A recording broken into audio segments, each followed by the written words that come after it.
नमस्कार, welcome to your own YouTube channel Wealth Creators. और मैं कल्पना गुप्ता आप सबका तहे दिल से स्वागत करती हूँ आपके अपने चैनल वेल्थ क्रिएटर्स पर। और अगर जो अभी तक आपने अपने चैनल को सब्सक्राइब नहीं किया तो प्लीज़ सब्सक्राइब करिए and also click on the bell icon इसलिए जिससे कि as and when any video is uploaded आपको नोटिफिकेशन मिलता रहे। तो आज का वीडियो शुरू करने से पहले मैं आप सभी लोगों को नए साल की बहुत ढेर सारी शुभकामनाएं देती हूँ। May God bless you with good health, lots of wealth and lots of happiness.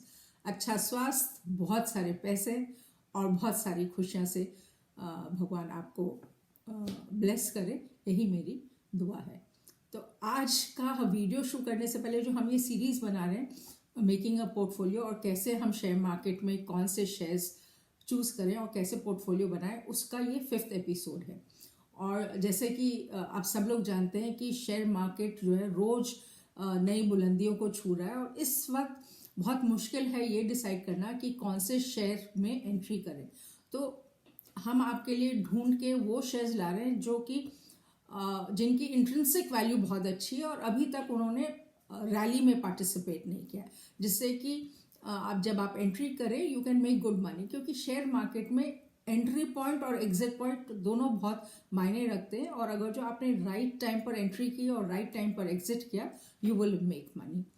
तो चलिए आज का वीडियो स्टार्ट करते हैं। और अभी तक जो हमने इंश्योरेंस सेक्टर की तीनों शेयर्स की बात की थी और मुथूट फाइनेंस की लास्ट में बात की थी, all of them are showing a positive growth. Of course share market वैसे भी ग्रो कर रहा है, लेकिन ये कंपनीज अच्छी कंपनीज हैं and they will give you make money for you. और एक चीज़ आप ध्यान रखें, जो भी हम कंपनीज की बात कर रहे हैं और इन्वेस्टमेंट की बात कर रहे हैं उसमें हम टाइम होराइजन जो ले रहे हैं वो हम 3 to 5 years ले रहे हैं। We are not talking about short term trade, we are not talking about intra trade. तो आप इन्वेस्टेड रहें, डिप्स पे खरीदें और 3 to 5 years तक इन्वेस्टेड रहें टू मेक मनी। तो आज का वीडियो शुरू करने से पहले हम वो बेसिक टर्म जो हमने बात की थी कि हर वीडियो में हम शेयर मार्केट के एक बेसिक टर्म पर बात करेंगे, तो आज हम जिस पर बात करेंगे that is price to book value.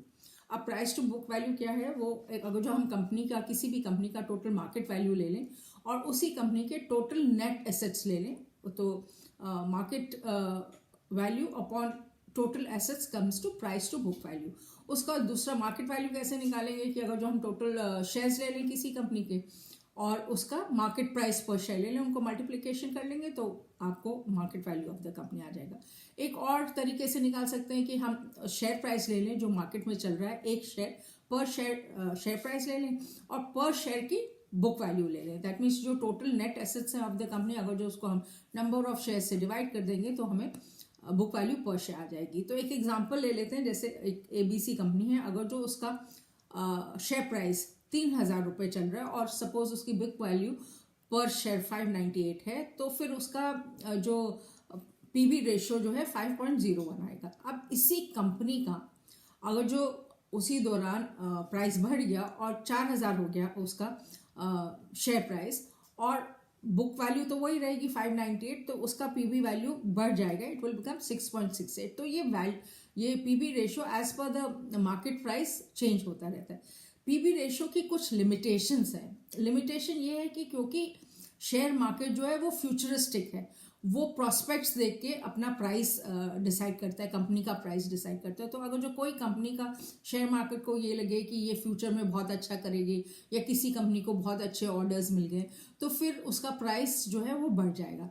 लेकिन जो बुक वैल्यू है वो हिस्टोरिकल डाटा है, फैक्चुअल डाटा, वो नहीं बढ़ेगा। तो उसमें लेकिन PB रेशो जो है उसका बढ़ जाएगा जबकि एसेट्स की वैल्यू सेम रही है।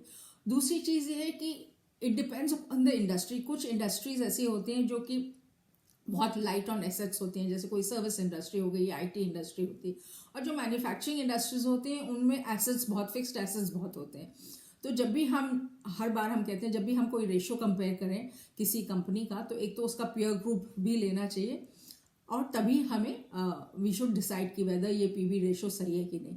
और वैसे भी PB रेशो को लेके, खाली इस रेशो को लेके हम ये नहीं डिसाइड कर सकते कि ये कंपनी सही है फॉर इन्वेस्टमेंट और no.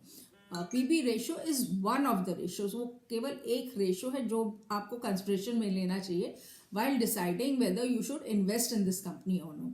But otherwise PE ratio, EPS, ROE ये थोड़े और better ratios हैं to decide. So I hope you all have understood the concept of PB ratio. जितना higher PB ratio होगा उसका मतलब ये हुआ कि उतना expensive वो stock है. तो अब हम कंपनी के बारे में जानते हैं, हम किस कंपनी के बारे में बातचीत करें. तो जैसे आप लोगों को मालूम है आज हम ITC के बारे में बातचीत करें. और अब सब लोग ने ITC का नाम सुना होगा. It was very well known as Indian tobacco company, लेकिन आज की डेट में वो इंडियन टबैको कंपनी नहीं, उसका नेम ही ITC हो गया. It is ITC limited, it is not Indian tobacco company. तो ITC is not a short form of Indian tobacco company. और ये जो है इट इज़ नाउ, पहले ये खाली सिगरेट्स में डील करती, बट काफ़ी समय तक 2-3 डिकेड से इसने डाइवर्सिफाई कर लिया और अब इसके बहुत सारे मेजर स्ट्रीम्स हो गए of revenue. So it has become a multinational. और जैसे होटल्स तो बहुत पहले से थे. It has ventured into paper and packaging paper, into personal care, into food products, into fragrances, into IT, agri business. तो बहुत सारे स्ट्रीम्स ऑफ रेवेन्यू हो गए इसके. So this is about the company. अब हम इसकी शेयर होल्डिंग बात करते हैं. तो ये एक कंपनी है, लार्ज कैप कंपनी है, जिसके कोई प्रमोटर शेयर होल्डर नहीं है. Surprise, even I was. There is no promoter share holder in this and it is totally a professionally managed company. तो देखते हैं इसकी शेयर होल्डिंग कैसे, पैटर्न क्या है. तो if you see that FIS ने अपनी शेयर होल्डिंग थोड़ी कम की है फ्रॉम 15.64 टू 12.96. म्यूचुअल फंड्स ने थोड़ी बढ़ाई है from 9.45 to 9.95. Then we have DIs who have increased their shareholding from 33.02 to 33.60, and public जिसका शेयर होल्डिंग 41.89 से 43.49 हो गई है. तो अगर जो आप देखेंगे तो शेयर होल्डिंग पैटर्न में जो है FIS ने कम किया है, बाकी सब ने इंक्रीज किया. एंड इट इज़ क्योंकि ये शेयर जो था वो एक साल से करीब करीब स्टैगनेंट है, तो इट इज़ एविडेंट कि FIS they would have withdrawn some money, but number of FIS जो इन्वेस्टेड हैं दैट हैज़ इंक्रीज. अब अगर जो हम फाइनेंशियल्स पे बात करें तो if you see net sales में ग्रोथ हुई है, डिस्पाइट हम ये सितंबर क्वार्टर की खाली बात करें तो सितंबर क्वार्टर में नेट सेल्स ने ग्रो किया है, 1.92% ग्रोथ है. अदर इनकम जो कि एक छोटा सा पोर्शन है उसमें अच्छी ग्रोथ हुई है 80.11, but it is immaterial. Total income में ग्रोथ हुई है 6.02%. बट जो मैटर ऑफ कंसर्न है और जिसके ऊपर हमें ध्यान भी देना चाहिए वो ये है कि प्रॉफिट जो है कंपनी का उसमें डिक्लाइन हुआ है और सब्सटैंशियल डिक्लाइन हुआ है by 19.65%. This is a matter of concern, जबकि रेवेन्यू उसका सेल्स बढ़ी है. तो अगर जो हम और आगे चलें हम देख लेते हैं सेगमेंट्स की में कैसी ग्रोथ हुई है.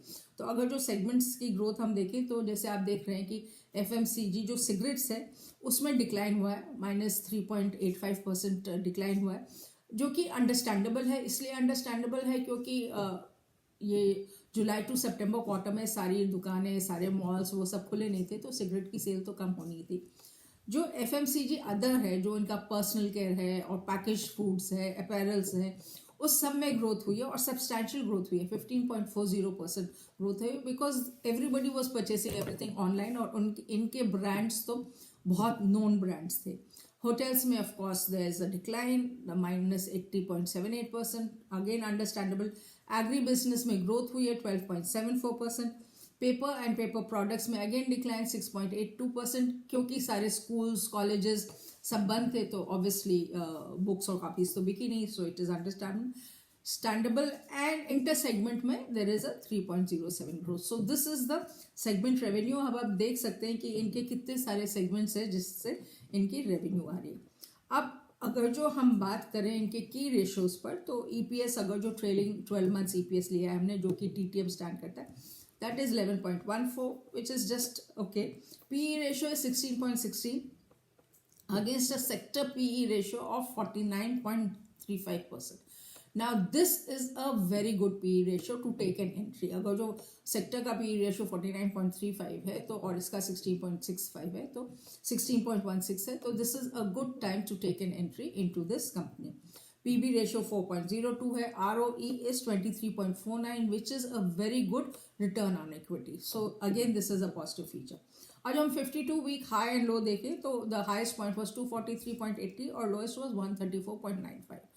तो अगर जो आप देखेंगे इसका प्राइस ज़्यादा वैरी नहीं किया है, खाली 110 रुपीज़ का इधर उधर हुआ है, जबकि मार्च में मार्केट टैंक किया था, बहुत लो हो गया था, प्राइसेस सब फॉल गए थे, लेकिन इसमें कुछ गुंजाइश भी नहीं थी. It was already trading so low, so बहुत ज़्यादा वेरिएशन नहीं हुआ.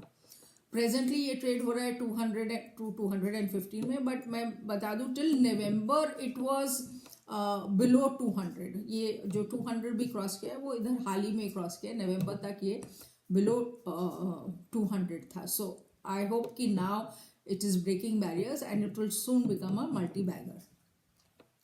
अगर जो अब आप कहेंगे कि मैडम आप ITC रिकमेंड कर रहे हो, जबकि देयर हैज़ बीन सबसे एक तरफ आप कह रहे हैं कि प्रॉफिट में डिक्लाइन हुआ है, there is a 19% more than 19% decline in profits, और दूसरी तरफ आप कह रहे हैं ITC. So why ITC? I agree. अब चलिए देखते हैं कि why I am recommending ITC despite there being a quarterly decline in profit. एक तो ये ओवरबॉट जोन में नहीं है, मतलब ऐसा नहीं है कि शेयर बहुत ज़्यादा राइज कर गया है. इसका करंट प्राइस जो है वो लेस है, इसकी जो इनर स्ट्रेंथ है, इंट्रिंसिक वैल्यू है, उससे जिस रेट पर ये ट्रेड कर रहा है वो बहुत कम है. So it is the right time to take an entry into the company. Zero debt company है, प्रोफेशनली मैनेज्ड कंपनी है, और अब ये कंपनी फोकस कर रही है on all the streams equally. So these are positive things. और as per ticker 83% of the analyst की रिकमेंडेशन है कि आप ITC खरीदें. So many things are going for this company.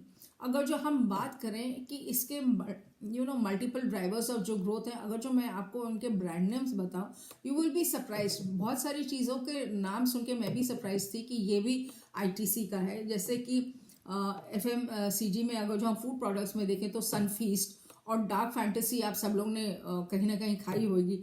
आशीर्वाद आटा इसका है, Bingo, Yippee, this are just some I am talking. अगर जो पर्सनल केयर में बात करें तो Fiama, Vivel, Engage, neem face wash, even Savlon तो मेरे ख्याल से सबने यूज़ किया होगा, but I never knew Savlon was ITC. Then Charms, सन जॉन प्लेयर्स, विल्स लाइफस्टाइल, तो बहुत सारे ब्रांड्स हैं, ब्रांडेड प्रोडक्ट्स हैं.